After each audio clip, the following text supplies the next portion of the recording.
Hey everyone, how's it going? I am Tim Berzins with Amplified Metabolism, and I am back today with another video for you. If you caught my video yesterday, you know that it was a little different from what I normally post on this channel. It was less about the science and the physiology and a little more about the emotional and mental components that go along with your health. Now, I mentioned before that this is newer science and it takes a little bit of an open mind to understand, and yet at the same time, it's directly perceivable by you because you know that your mind has an effect on your body. Your mind and thoughts can make you anxious. Your mind and your thoughts can make you sad, and you feel that restriction. If you feel guilt, if you feel anger, well, you feel that restriction in your body. Well, what is that? Why do you feel restriction? Well, in truth, what's happening is that the force of electricity, the electromagnetic force that flows through your body, that starts from the base of your spine and runs up to your head and then creates the field that goes around you for up to 3 meters outside of you. This has been studied in many research studies. This field of energy around you is this electromagnetic force, this electromotive force that moves and propels and fuels your body. If you really want to think about it, this is the life force. If you could consider what is the difference between a piece of wood and a tree, well, both of them have the same carbohydrate, both of them have the same structure of fiber, but one of them is inert. It doesn't change, it doesn't move, it doesn't live. One of them is a living substance that can grow and can repair and heal and make decisions on some level. And so there's a force moving through this wood that allows it to change and evolve and adapt, whereas this piece of dead plywood, it has no life force going through it. Well, you can think of the body in the same way. The body is nothing but a bunch of chemicals. And yes, it has its little systems and that work together, and the organs and bloodstream, which will carry different hormones to different parts of the body. All of that is true. But what is propelling it? Well, it's the life force that's flowing through you. Well, that life force, what is that life force? Well, when we're talking about health, that life force is absolutely crucial. I mean, if you don't have life force flowing through you, you're going to become dead like that piece of plywood. And in fact, when we move into these stress states where those negative emotions are constricting, what's happening is that we're constricting that life force and therefore moving more and more and more into the stress metabolism, which is the metabolism of less evolved life. If you think about when we understand the way that the cells work and the way that energy production works, we have the glycolytic metabolism and the respiratory metabolism. And the more simple the life form, the less the respiration, because the respiration creates energy more efficiently. Our bodies are way more complex than an anaerobe, a little bacteria that's floating around in the water. And so that bacteria doesn't have respiration. It doesn't create energy like we do, because we're so much more complex that we need far more energy. And so we understand that our form is a more complex, evolved life form that has moved through evolution to become a greater expression of life. But when we stress ourselves out constantly, we continue to suppress ourselves and pull that electromagnetic field in and suppress it and turn it into this tiny little cord that exists in us, rather than this big, abundant magnetic field that can have an effect on people around you. When we move into that stress state, what's happening is that we're actually de-evolving in a certain way. That life force is being constricted. And that's why negative emotions feel so bad, is what's happening is that who you really are, which is to say life that flows through this organism, that is who you truly are. And when you are under some sort of stress, you are restricting this life force. Now, when you're feeling the positive emotions, the joy and the love and the peace and the gratitude and the courage, now you're in alignment with life. Now you're being who you truly are, and you're allowing your energy to come out.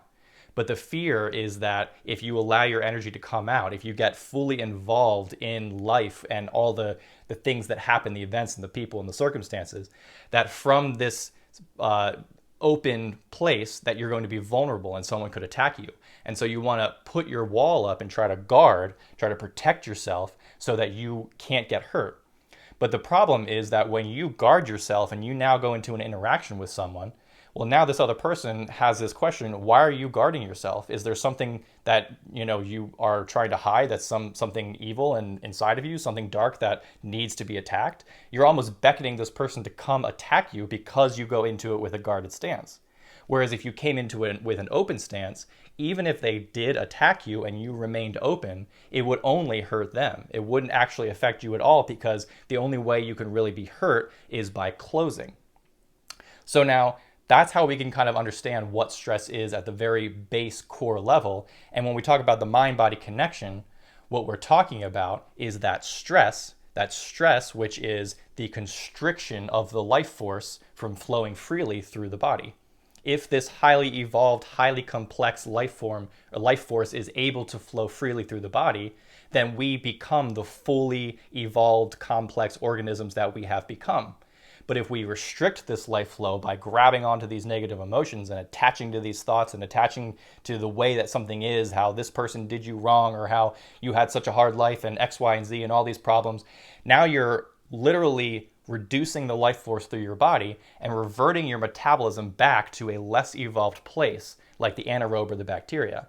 And that's why we have all the complex systems of the body start to fall apart and disintegrate and break, because they're not designed to run on a lower metabolism like that. They're designed to run on the faster, higher metabolism, which requires the life force to flow through them. Now, yes, a lot of this is mediated through things like hormones and through neurotoxins or endotoxins and the function of the organs. All of those things are true, but at a very high level, the question is, how are you allowing this life force to flow through you, or are you clamping onto the emotions, or clamping onto some attachment that reduces that life force through your body? So it is in this way that the positive emotions will literally enhance your health and your vitality by allowing that flow of energy to go through. Dr. Joe Dispenza, one of the foremost researchers in this area of the mind-body connection, has done a great job of explaining how when you get stressed, you're taking from this electromagnetic field and turning it into chemistry in your body for immediate use. Again, if you're out in the savannah and a lion comes to attack you, you don't care about if you're going to be able to digest your meal or if you're going to be able to reproduce later that night. No, you're worried about getting away from that lion so that you can live right away. So it reduces this full-fledged electromagnetic field from the fully complex life force that humans are, and it constricts it down into this one moment so we can cheap, quick, not efficient, but cheap and quick, burn this energy to get you away from whatever that stressor is. And so as soon as you get away, normally you're able to relax, and then your field opens back up, the chemistry gets extruded out of your body, and now you're back in that very open place where you're much more energy and much less physical matter. And the problem is that too many people are attached to those stress emotions and therefore are becoming more dense, becoming more physical, becoming more chemistry and less energy. And remember, what makes the difference between a piece of plywood and a tree is it's the life force. The identity of who you are is the life force, not the body. The body is just the material that flows through the life force, or that the life force flows through. So, with all of that said, how can we remain more open? How can we let go of these things? Because it's one thing to understand this on a high level, but what do you actually do in order to keep to keep yourself open instead of clamping onto these things? Well, we know that the Buddha said that desire and attachment is the root of all suffering. Well, when we're talking about this, we're talking about suffering. We're talking about the restriction of the life flow, which does not feel good. Life force feels good. That's the joy and love and gratitude and all those good emotions feel good simply because life force is flowing. The negative emotions feel bad simply because the life force is not flowing, and so it gets cut off and it feels like death. So when we are in this constant state of desire, what that means is that we're constantly lacking that which we want. We want this thing here, and we are here apart from it. Therefore, we don't have it. Therefore, we must work our way towards this thing that we want. The problem with that thinking is that we spend all of our life working towards this thing so that we can finally get it, only to find out that there's another thing past that. So now we have to work our way towards that. You get the thing and you're happy for maybe a couple hours, and then you go back into your miserable self that lacks that thing that you need if you could only have that thing. Well, what's happening in that entire time is that you're constricting that life force throughout the entire journey and only allowing it to open when you finally get that thing. But if you can learn to let go of needing that thing, needing the attachment of having that thing, and allow yourself to be happy anyway, then what you find out is that your health and all the things that you really want in life are only a symbol that you are placing your power in. So if you want a healthy body, why do you want the healthy body? There's a reason that you want it. And if you can recognize that the body is representing a way that you want to feel, a feeling, a meaning that you want to extract from this condition of having a healthy body, well, if you can recognize that, then you can realize that you don't need the symbol to give you the feeling. You can feel the feeling on your own. And now that kind of sounds a little bit like, okay, so I'm going to live in a fantasy land and just feel like I'm healthy even though I'm really not healthy. But that's not how it works at all. Remember what we just described. When you're happy, when you're feeling good, the life force flows. So when you are allowing yourself to feel good now, to feel like you have what you want now, the life force flows, the body opens up, the health resumes. And then from other areas of your life, not health related, you now have that electromagnetic field which carries information and will actually impact other people around you and will actually impact certain circumstances. If we understand the quantum model of reality, then we know that observation affects matter, that the mind is actually creating matter. So we won't go down that rabbit hole today, but it's something that for those of you interested, you can find more about, or you can leave some comments and we'll have some longer discussions about it. But when we talk specifically about health and about the human body, it becomes abundantly clear that this principle works. That if you can allow yourself to open up and relax and enjoy having a healthy body, even if it's not right in front of you right now, you just trust and know that it is there and that you're moving towards it, and you let go rather than being attached to needing the symbol, needing the physical reality, the symbol, before you're willing to feel good about it. And instead you flip it and you feel good now so that the energy flows. Well, now that body that you want is going to come to you anyway.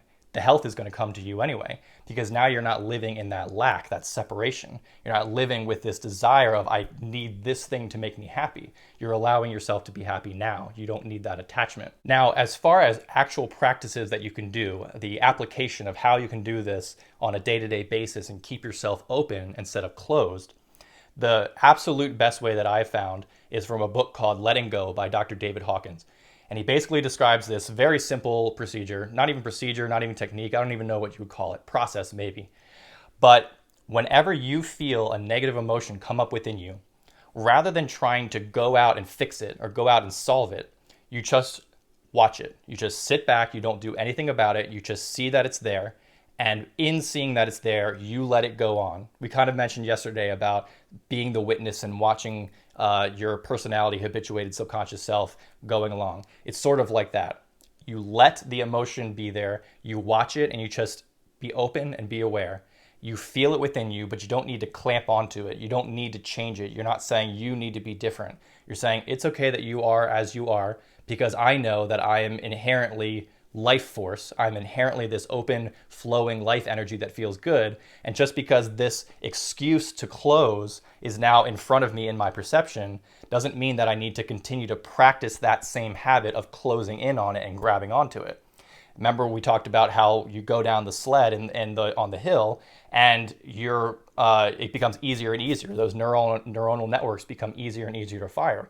Whereas when you decide that you want to switch, it's kind of hard at first. It's much more easy to go down this one, but if you practice it long enough, this one will become obsolete, will be covered up with snow, and this one will become much more easy, and now life is so much better.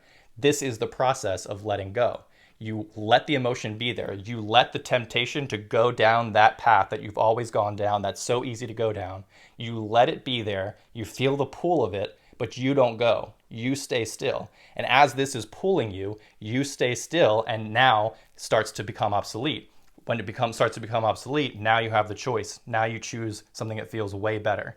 And what you'll find is that those negative emotions, because your field, the electromagnetic field around your body, is information and energy. When you're in the closed negative emotional state, what you'll find is that emotion was lying to you, that it was telling you all these things that, you need to do this, you need to do that, otherwise you're going to die, otherwise this person's going to not like you, otherwise you're going to run out of money, otherwise you're going to XYZ, all the different things that might be going through your head, all these problems. The negative emotion is telling you that there's such a big deal and you must grab on and you must fix them right now. But if you can just sit there and let it be, then as it becomes obsolete and this new path becomes open to you, your energy will expand, your field will open, and new information will come in. When that new information comes in, you will raise the context, the perceptual context that you had placed on this event or circumstance or person or subject, whatever it is. You will change your context of how you view it. And when you change your context of how you view it, now all this new information will be available to you. You will see ways that you had not seen before. You'll see solutions to problems that were completely closed off to you, complete blind spots that you couldn't see. If you're choosing between A, B, and C, and they're all terrible options, and you sit back and just let them be there without needing to choose right now and just watching, well, now D, E, F, G, all the other doors start to become apparent to you because you're not only focused, narrowed in on these 3 doors. That's what the stress hormones do. They focus you and narrow you into this immediate moment in this physical reality so that you can escape the stressor. Well, that also limits you from all the other options that are possible to you to make your life better, to improve this subject, to improve the topic. So it's super easy. It takes a lot of discipline. It takes a lot of patience. It takes a lot of willpower, but not at first. At first, you can just start doing it with small emotions. And what you're going to find is that you have a lot more emotions than you thought you did. As you go through the day, you're going to realize that things piss you off more, things make you more afraid, things make you feel guilty. And before, you just weren't even paying attention to your emotions, so you just kind of went on and, okay, well, whatever, not a big deal. But when you start paying attention to the emotions and you start letting it be there, well, now all this suppressed emotional garbage is going to start coming up, and it's a good thing. It starts to become more intense as you go along, but as those emotions come up and you sit there and let them be, you will begin releasing them. And almost like an emotional pressure, as the balloon starts to deflate, eventually it'll be completely out and the emotion will be gone. Now is when your field opens up and you see things from a new perspective. I like the analogy that when you turn a fan on, the ceiling fan is spinning. Well, when you turn the fan off, you remove your attention, your focus, your power on this fan. It's still going to spin for a little bit of time, but if you don't grab onto it, like I'm saying, if you just sit back and watch the emotions, then it'll start to slow, and eventually it will stop, and then it has no power anymore. But if you try to grab onto it and change it, well, now we're in a problem. Now you're in a situation where you're empowering it again, and so the fan's going to start rolling again.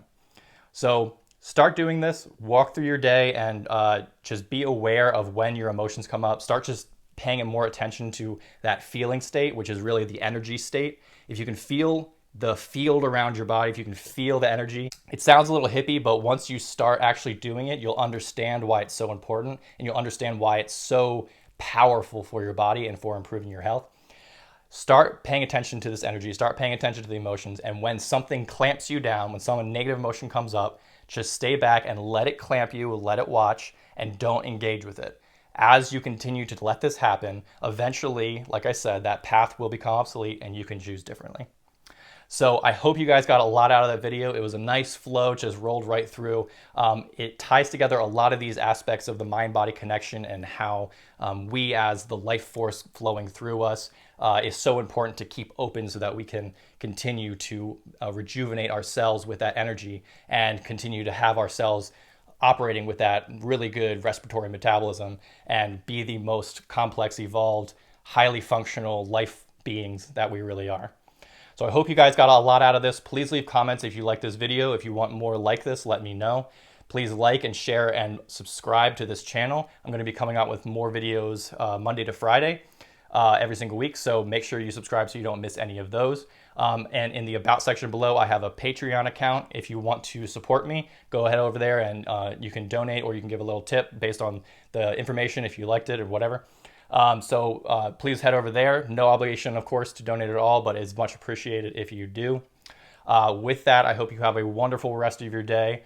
You guys are awesome. I love the comments so far. I love the support we've been getting, and I really want to continue this discussion and continue this conversation.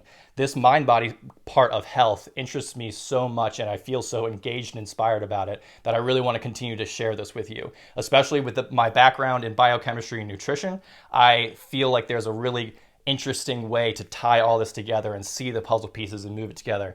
And when I have discussions with you guys, it just makes it all the better. So hope you guys, again, have a good day. I will talk to you later. Peace.